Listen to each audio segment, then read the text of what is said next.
민수기 14장 11절부터 25절까지의 말씀을 제가 봉독하겠습니다.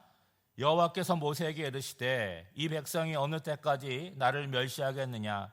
내가 그들 중에 많은 이적을 행하였으나 어느 때까지 나를 믿지 않겠느냐? 내가 전염병으로 그들을 쳐서 멸하고 내게 그들보다 크고 강한 나라를 이루게 하리라. 모세가 여호와께 여짜오되 애굽인 중에서 주의 능력으로 이 백성을 인도하여 내셨거늘 그리하시면 그들이 듣고 이 땅 거주민에게 전하리이다.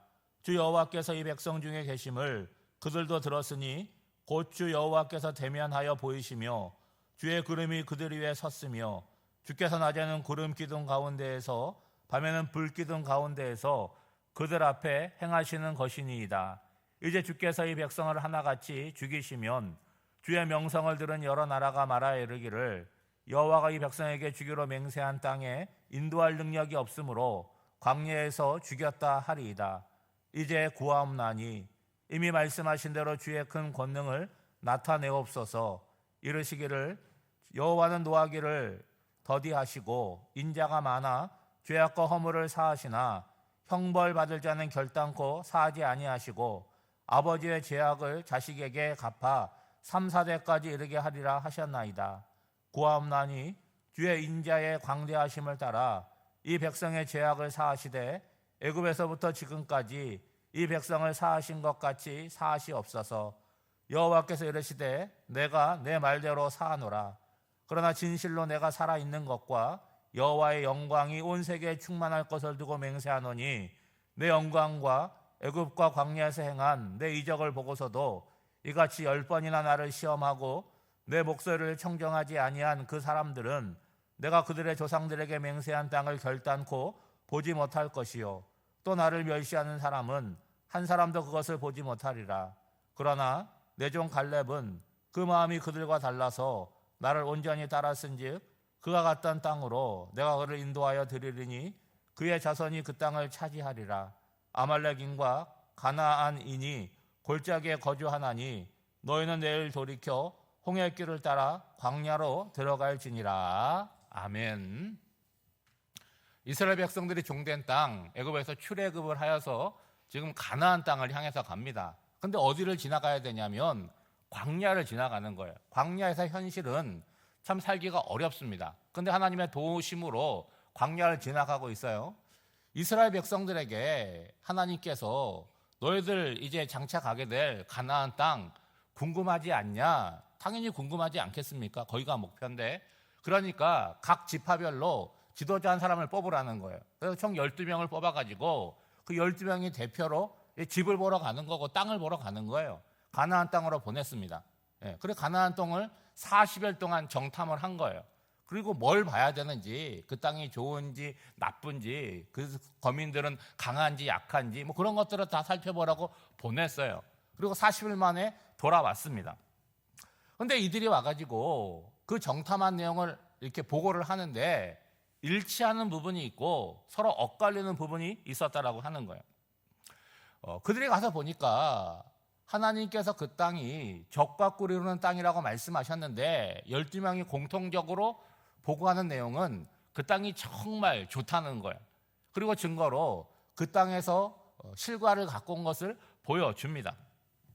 그런데 이제 그 다음 이야기를 하는데 이제 갈리게 되는 거예요. 다수인 10명이 보고하는 내용은 뭐냐면 부정적인 견해를 제시하는 거예요. 땅은 정말 좋지만 우리는 그 땅에 들어가지 못할 것이다. 그렇게 말하고 있습니다. 그 이유는 뭐냐? 그 땅에 이미 살고 있는 그 거주민들은 크고 강하다는 거예요. 그리고 그들이 살아가고 있는 성읍은 너무나 견고하다는 거죠. 그러니까 그들과 우리를 비교하면 우리가 느끼기에도 그렇고 그들이 우리를 볼 때도 아유 저 메뚜기 같다. 그런 이야기를 하고 있습니다. 그러면 여러분 이 10명의 정탐꾼의 보고는 부정적이긴 한데 없는 이야기를 꾸면서 하는 것입니까? 그런 건 아니잖아요. 12명이 다 가서 봤는데 10명이 느끼기에는 어떻게 보이냐면 야, 이 땅이 좋기는 한데 이 땅에 우리가 들어갈 수 있을까? 자신들의 경험과 지식으로 판단할 때는 못 들어가겠다는 거예요. 그러니까 앞으로 들어가게 될 가나안 땅에 대한 기대를 잔뜩 갖고 현실에 대한 광야라는 어려움을 견디고 있는 이스라엘 백성들이 그 이야기를 듣고 어떻게 하는 거예요? 마음이 무너지잖아요. 아니, 이 고생하고 지금 가나안을 향해서 가는데 그 땅에 들어갈 수 없다라고 한다면 우리가 여기서 뭐 하느냐, 울고불고 초상집과 같이 되는 거죠. 그리고 마음의 감정이 사니까 뭐라고 얘기하는 거예요? 우리가 애굽에서나 광야에서 다 죽었더라면 좋았을 뻔했는데, 그리고 지금이라도 다시 애굽으로 돌아가면 좋겠다라는 이야기를 하는 거예요. 근데 남은 두 사람, 갈렙과 여호수아 소수이지 않습니까? 그들은 또 다른 이야기를 하고 있습니다. 뭐라고 결론적으로 얘기하냐면 우리는 그 땅에 들어갈 수 있다라는 거예요. 그런데 어떤 전제가 있습니까? 하나님께서 그들을 기뻐하시면 들어갈 수 있다는 거예요. 그 얘기는 뭐냐? 우리 힘으로 들어갈 수 있는 땅이 아니라 하나님께서 그를 데리고 들어가시면 들어갈 수 있다는 거예요. 그러니까 하나님을 노엽게 하지 말자, 거역하지 말자라고 얘기하는 거죠. 그러니까 하나님만 믿으면 된다라는 이야기를 하는 거예요.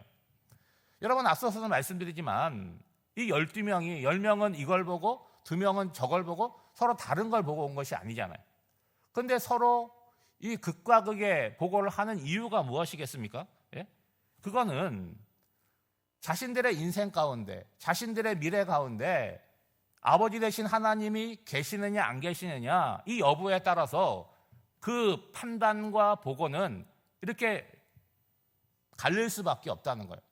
하나님이 안 계시면 부정적일 수밖에 없지 않습니까? 하나님이 안 계시면 뭐만 남는 거예요?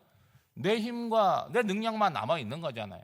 여러분, 내가 변변치 못하는데 무슨 미래가 있겠습니까?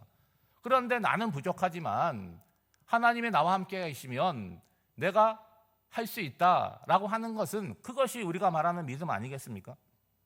그러니까 하나님 없는 이스라엘 백성들은 스스로의 자아상, 그리고 타인이 그들을 볼 때도 부족하고 연약한 메뚜기 같이 보일 수밖에 없다는 거예요. 여러분, 그런데 가만히 생각해 보면 이들이 어떻게 애굽을 빠져나왔고 지금 어떻게 광야를 지나가고 있습니까?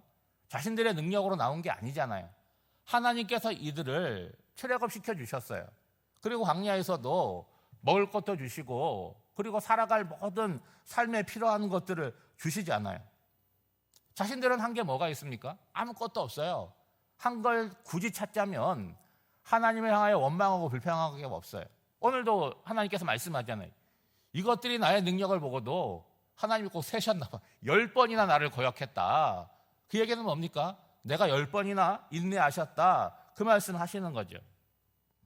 여러분, 갈렙과 여호수아는 하나님이 우리 편임을 감안하고 눈앞에 보이는 상황을 보는 거죠. 그들의 눈에도 가나안 사람은 크고 강대해 보였을 거예요. 그들이 살아가는 성읍도 견고해 보였겠죠. 그렇지만 하나님께서는 우리의 보호자가 되신다. 내가 보니까 그들은 보호자가 없다. 그러니까 메뚜기 같은 이야기를 하는 것이 아니라 그들은 우리의 먹이다라고 얘기하고 있잖아요. 여러분, 예전 성경에 보면 뭐라고 되어 있습니까? 그들은 우리의 밥이다. 예, 그렇게 얘기하고 있습니다. 오늘 우리의 문제는 뭐냐? 나는 이런 이야기를 들을 때 난 어디에 마음을 두고 살아가느냐? 이게 중요한 거잖아요, 여러분. 근데 그 이전에 뭐가 있습니까? 내가 인생을 살아갈 때 무언가를 듣고 선택하고 판단할 때 나는 어디에 기준을 두고 살아가느냐? 이거를 생각해 보셔야 되는 거죠. 사람들은요, 옳고 그름을 내가 고민하고 생각하기보다는 뭘 따라가는지 아십니까? 다수의 의견을 따라가는 거예요. 왜 그렇습니까? 많은 사람들이 지지하고 많은 사람들이 따라가면 그게 굉장히 안정적이거든요. 야, 이렇게 많은 사람들이 이렇게 생각하면 맞지. 이렇게 많은 사람이 가면 설마 잘못된 일은 없겠지. 그렇게 생각할 수 있는데 그렇지 않다는 걸 여러분 아시잖아요. 반면에 뭐 12명이 가는데 10명이 이야기하는 거는 마음이 쓰이지만 그 소수인 두 사람이 얘기하면 그거는 들으려고 하지도 않는다는 거예요. 여러분, 이스라엘 백성들도 마찬가지잖아요. 앞서 10명의 부정적인 보고에 마음이 무너져서 후에 두 사람이 긍정적인 보고를 하니까 듣자마자 어떻게 합니까? 돌로 그들을 치려고 했다라고 하는 거예요. 오늘 본문은요, 그런 상황 가운데서 나오는 말씀입니다. 하나님이 이스라엘 백성들의 이 원망하고 부정적인 이 보고에 무너지는 것을 보면서 무서운 말씀을 하시잖아요. 여러분, 11절 말씀에 보면 이 백성이 어느 때까지 나를 멸시하겠느냐라고 말씀하세요. 여러분 왜 이런 말씀을 하십니까? 지금 하나님께서 멀리 계시는 게 아니잖아요. 출애굽 때부터 이스라엘 백성들과 함께 광야를 걸어가고 계십니다. 그러니까 이들이 어딘가에 정착을 해서 이렇게 거주지를 만들면 그 중심에 뭐가 있어요? 회막이 있잖아요. 성막이 있습니다. 그러면 그 위에 구름이 자욱하게 임하게 되면 하나님께서 거기 계시다라고 하는 것을 그들은 매일매일 보는 거잖아요. 그리고 한 지점에서 그 다음 지점으로 이동을 하게 될 때도 가장 앞서가는 게 뭡니까? 하나님의 임재를 상징하는 구름 기둥이 가장 앞에서 가는 거예요. 그거를 보면서 이들은 따라가고 있는 거죠. 그것뿐만이 아니잖아요. 아침에 눈 뜨면 뭐합니까? 밖에 나가가지고 만나를 거두어 드리잖아요. 누가 내려준 거예요? 하나님께서 내려주시는 거잖아요. 그런데 지금 이들이 보여주는 이 부정적인 견해에 반응하는 모습을 보면 하나님 보시기에는 어떻게 느껴지시겠어요? 이것들이 나를 멸시하나? 나를 없는 것처럼 취급하나? 그렇게 생각한다는 거죠. 여러분 혹시 그런 경험이 있으십니까? 여러 사람이 모여있는데 친한 친구들이 모였어요. 내가 거기 있어요. 내가 있는데 내 관한 이야기를 굉장히 못되게 이야기하는 친구가 있을 수 있잖아요. 예? 마치 내가 없는 것처럼 굉장히 남의 이야기하는 것처럼 빈정대면서 얘기를 하는데 내가 거기 있어요. 그런 얘기를 들을 때 여러분 느낌이 어떠십니까? 굉장히 직접적으로 얘기하는 것보다 훨씬 기분이 나쁘는 거죠. 그건 뭡니까? 나를 무시하는 것이고 나를 멸시하는 그런 행위라고 할 수 있죠. 여러분 이스라엘 백성들의 원망을 들어보면 하나님께서 왜 자신들을 광야로 출애굽시켰다는 거예요? 죽이려고 끌고 나왔다. 지금 이렇게 얘기를 합니다.